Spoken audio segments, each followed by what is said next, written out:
Alright, so in this episode we get to see the man best known as RoboCop take on some mechanical monsters.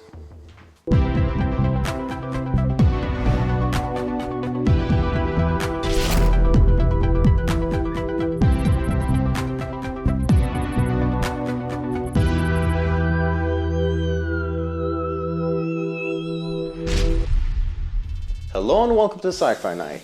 I'm your host, Sebastian Vendel Martinez, and this is the show where we check out some of the lesser known sci-fi and horror movies out there and let you know what to expect from them. So in tonight's episode, we're checking out our first adaptation of a Philip K. Dick novel. Do not make a penis joke. Dick. Alright, so most sci-fi fans out there have heard of a great author, Philip K. Dick. If not, they've heard of his work.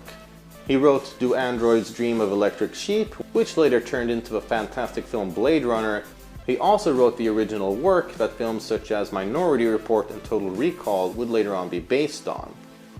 In this episode, we're checking out the 1995 film Screamers, based on the 1953 book Second Variety. This is actually a film that's been suggested for review by loyal Sci-Fi-Night subscribers Niall Hagen and Mladen Kulic, and I'm glad for the suggestion because this is definitely a fun little flick. Alright, so when it comes to details, the book and the film actually differ quite a bit, but when it comes to the core of the story, they're pretty similar. As the book was written during the Cold War, of course you can expect that to rub off on the story. In the original book, a nuclear war between the West and the USSR has reduced the Earth's surface to a barren wasteland. To combat the Soviets, the UN builds intelligent, regenerating robots called claws that actually manage to defeat the Soviets, but they don't really stop developing themselves. The film changes things up a bit as it was made in 1995 and the Cold War had been over for a couple years already. Instead, the adaptation takes place on a distant planet called Sirius 6b in the year 2078. Yes, I'm serious.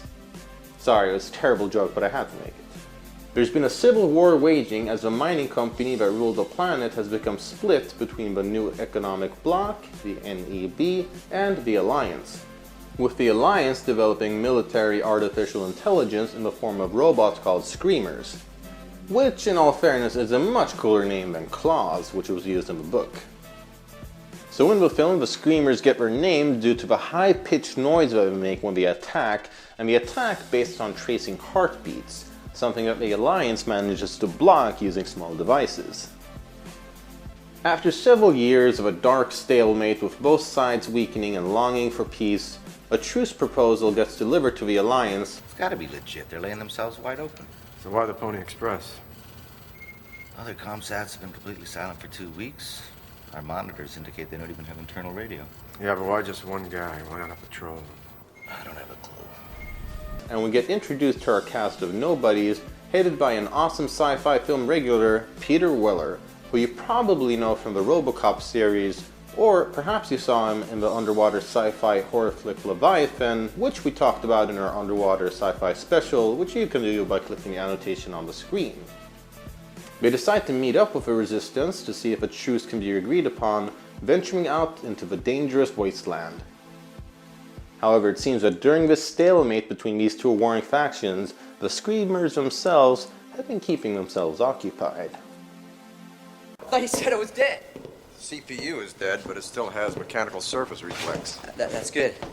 They get their heads chopped off, but they can still swing a sword. Pretty smart.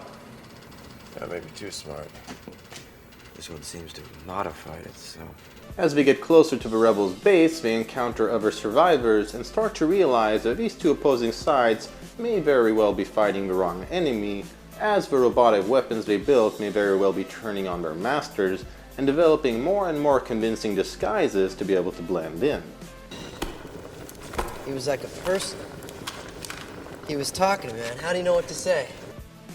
So in some ways, you could kind of see elements of Terminator in the original Philip K. Dick story, in that we've got an artificial intelligence that becomes sentient and turns on its creators. Anyway, with that said, what should you expect from this movie? Terminator meets The Thing. So I really love the story and setup in Screamers, and considering that sci-fi master Philip K. Dick wrote the original story, that's not very strange. The idea of a constantly developing robot, adapting and learning, disguising itself among humans is really cool. There were only a few reported a month ago, and we haven't heard of them since. We thought you discontinued them. We've never even seen them. What are they supposed to look like? Oh, you mean who are they supposed to look like? It's a much more subtle and advanced idea of robots taking over that skips the global apocalypse in favor of sinister infiltration, which I really like. I love the sounds that the screamers make when we start attacking.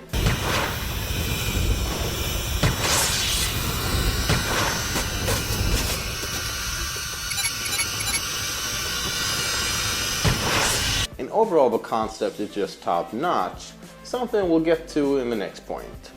That makes me feel a whole lot better. High concept, low budget. So while the idea for Screamers is great, the execution isn't really on the same level. Oh, wake up, man! We are betrayed here, brother. We are beached. Supposedly, the film received a $20 million budget, but it kind of feels lower in a way.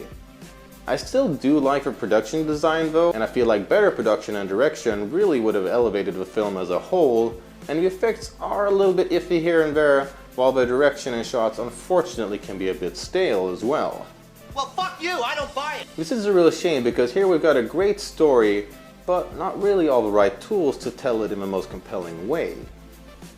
You keep saying the same thing over and over because you can't find anything smarter to say. Peter fucking Weller. If you're a sci-fi fan, then the combination of Peter Weller and Philip K. Dick alone should sway you to check this out. Someone convinced you? No, not someone, Jefferson. Something convinced me. But at the very least, RoboCop himself delivers a good performance and basically steals the movie, as no one else even comes close to stepping into the spotlight. My friend, I swear, he said, if you could go up this right... You must be confusing me with somebody who gives a shit. This isn't his best role, not by far, but the addition of the experienced actor like Weller really strengthens the overall picture. If you can load a bullet into it, I can shoot it. At gunnery school, everybody called me Ace. Everybody here calls me Sir. So overall, while I feel this film could have been better, I still really do like it because it's got a lot of cool stuff going for it. Sure, better direction, budget, and production would have helped make this film better, but I still feel it holds up in a story sense, even if the action and effects have aged noticeably. I'm warning you. Just get off my back. However, the film definitely has charm, identity, and even for all its shortcomings, there are definitely moments where the effects and production design stand out in a clever way. At the end of the day, it could have been more suspenseful, and the smart concept doesn't get developed all too much, but despite the fair share of flaws, I just like this movie that mixes killer robots from Terminator with the mistrust and paranoia of The Thing. Even if it's a little low budget, what's not to love about that? So that about does it for this episode of Sci-Fi Night. We hope you enjoyed it. It's proof that your suggestion will get on here in like a year and a half, because this stuff takes me ages. But anyway, as always, you should leave us some comments below, letting us know what you think of the movie Screamers, this episode, as well as suggestions for future content. So, as always, I'm your host, Sebastian Vendel Martinez, and we'll catch you guys next time.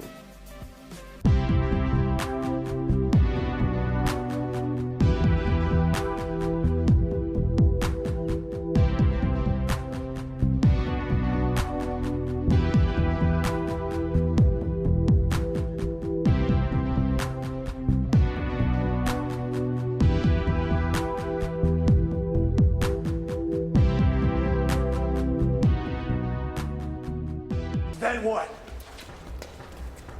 Become a prisoner of war? Stay on Alliance, you can relocate anywhere in the star system if you're smart enough to get off this globe. Or you can go straight to hell for all I care.